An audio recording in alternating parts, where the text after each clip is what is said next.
ମୁଁ ଭାବୁଛି ଆପଣମାନଙ୍କ ଭିତରେ ଯେଉଁମାନେ ବୟସ ଅଛି ବା ଯେଉଁମାନେ 2010 ମସିହା ପାଖାପାଖିରେ ପଇସା ରୋଜଗାର କରୁଥିଲେ, ବିଭିନ୍ନ ସଂସ୍ଥା ମାଧ୍ୟମରେ ପଇସା ରଖିବା ପାଇଁ ଚାହୁଁଥିଲେ, ନିଶ୍ଚିତ ଭାବରେ କେହି ନା କେହି ଠକେଇର ଶିକାର ହେଇଥିବେ।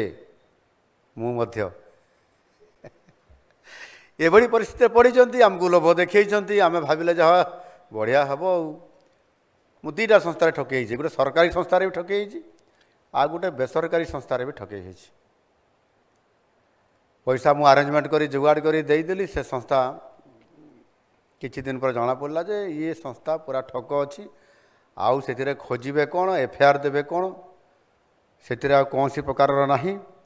ଏ ଦିଲ୍ଲୀପ ବାବୁଙ୍କୁ କହିଲେ କାଳେ ଯଦି ହେଇଥାନ୍ତା, ମୁଁ ତାଙ୍କୁ ବି ଆଉ କହିପାରି ନାହିଁ, ସେ ଟଙ୍କା ବି ସବୁ ଚାଲିଗଲା। ତ ଏଭଳି ଭାବରେ ଆପଣମାନେ ମଧ୍ୟ ନିଶ୍ଚିତ ଭାବରେ ଠକେଇ ହେଇଥିବେ, ଇଏ ମୁଁ ଭାବୁଛି। ଆଉ ସେଥିପାଇଁ ଠକ ସଂସ୍ଥାମାନଙ୍କୁ ଉତ୍ତରଦାୟୀ କରିବା ପାଇଁ ଯେଉଁ 1986 ମସିହାର ଯେଉଁ ଆଇନ ତିଆରି ହେଇଥିଲା, ସେ ଆଇନଟି ଯଥେଷ୍ଟ ଆଉ ଉପଯୋଗୀ ହେଲା ନାହିଁ ବା ଆମକୁ ସୁରକ୍ଷା ଦେଇପାରିଲା ନାହିଁ। ଯଦି ଦେଇଥାନ୍ତା, ମୁଁ ତ ପାଖାପାଖିରେ ସେ 90 ପାଖାପାଖିରେ ଠକେଇରେ ପ୍ରଥମ ଶିକାର ହେଇଥିଲି, 2002 ପାଖାପାଖିରେ ଥରେ ଶିକାର ହେଇଥିଲି। ତାହେଲେ ତ 86 ମସିହାର ଆଇନଟା ଆମକୁ କାମ ଦେଇଥାନ୍ତା।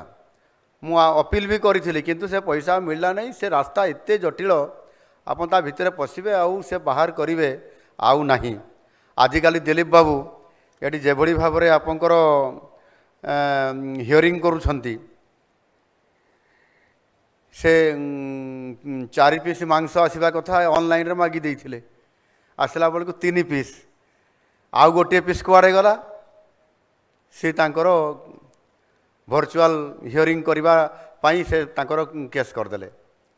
ଭର୍ଚୁଆଲ ହିୟରିଂ ହେଇଛି, ଏବେ ତାଙ୍କୁ ନ୍ୟାୟ ବି ମିଳିଲା ଏବଂ ସେ ଗୋଟିଏ ପିସ୍ ବଦଳରେ ନ୍ୟାୟ ମିଳିଲା, ସେ 5,000 ଟଙ୍କା ପାଇଲେ।